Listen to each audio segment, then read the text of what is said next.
What was my home like?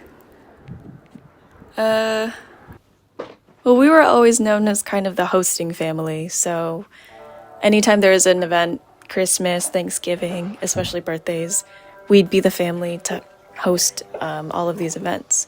I remember on those days it'd be really funny because you can count how many people were in the house if you walk through the entryway, and on the left you could see how many shoes had been kicked off, and there's usually just like this pile of shoes. And then you would walk in, and the first thing you saw was this kitchen and a kitchen island. And usually on these days, there would be a whole bunch of food. And our kitchen island was kind of this triangle shape, and from tip to tip, it'd be filled with food. And my mom is usually the one who buys it and prepares it to make it look really nice. Something that I remember hosting a lot of was birthdays. We would have pretty much the same birthday cake from our same favorite Chinese bakery, and my mom was adamant on taking a photo every single year from the same angle with the same cake. And she'd post it to Facebook, and I go, oh my god, Mom loves Facebook. But what I didn't realize is that she was documenting every single year from essentially the same exact photo. And the only thing that really changed was us. We got older, and the number of cake candles grew. It was really nice to see. But also as I got older, I realized how much work it was to host these events and how much effort that my mom put in. She cleaned the house. She would have to do a full sweep, and she would have to make sure that the house was sparkling clean for guests. And my dad, he did a lot of stuff too. He fixed a lot of appliances. Anything that broke, he knew how to fix it.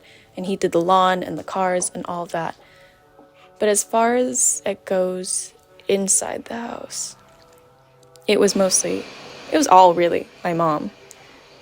And it's just crazy because now I live alone and I realize how much effort it is for me to just maintain my own space, let alone a whole house with 2 girls and my dad. And I just, I honestly didn't realize how much work it goes into the home.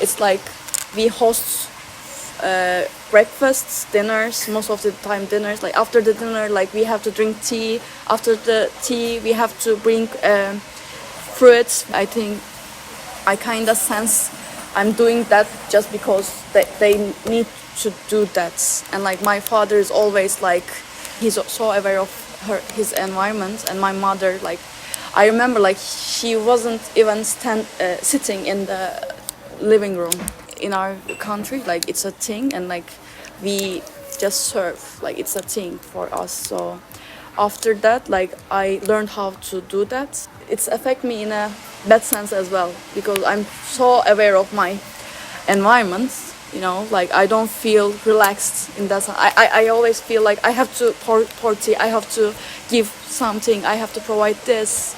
It's really a bad thing that I've learned. But for my family, their motto is like sharing is blessing, you should give. Yeah. Yeah.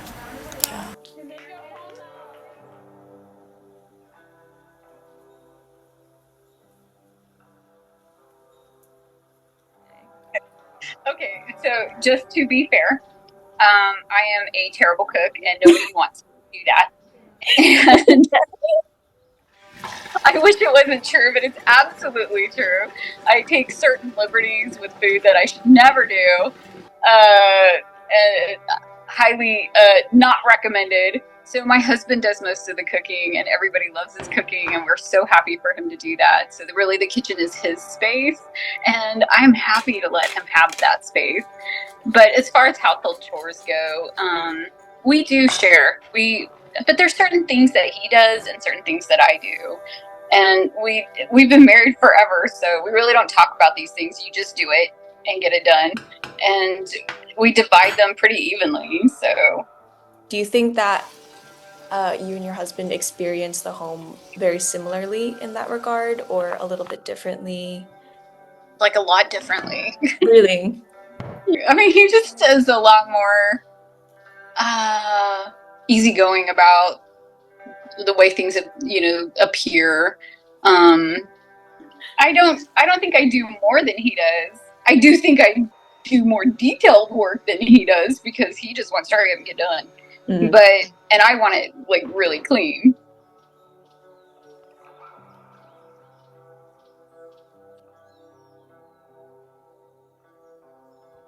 Do you think spaces within the home carry implicit gender roles or biases? And if so, how do you see these play out in your own life or household, your childhood Yeah, home? I think definitely childhood home in that the classic kitchen, bathroom, anything that requires maintenance and cleaning, my mom was on top of, to the point where my dad didn't know where cleaning supplies were or didn't know what was supposed to be done where and how. Yeah, gender roles were big in our household. Now it's something that was, kind of forced to break down since I'm not in a heterosexual relationship and kind of, yeah, definitely challenged in a lot of ways. And then also internally, again, being trans and going from oldest daughter to man was pretty confusing also. Even like returning home for holidays or something like that, noticing the differences in what I was expected to help out with. So like for Passover, previously someone would be like, "Oh, go help get all the dishes," and now no one is going to say anything to me about helping to clean up. It's the women who help, and it's weird. It's really interesting to have seen that shift with how they treat me, and then notice that being broken down more within my relationship as well. I think the home is a space where a lot of things happen. Got birthday parties, movie nights, family dinners, the holidays. All of those things are really fun. What I think I failed to realize was just how much goes into maintaining a home. A lot goes unnoticed. So, home is where we learn these roles, usually without realizing. It's in the quiet, everyday moments that teach us how to share or divide the load. So, with that said, who keeps your house clean?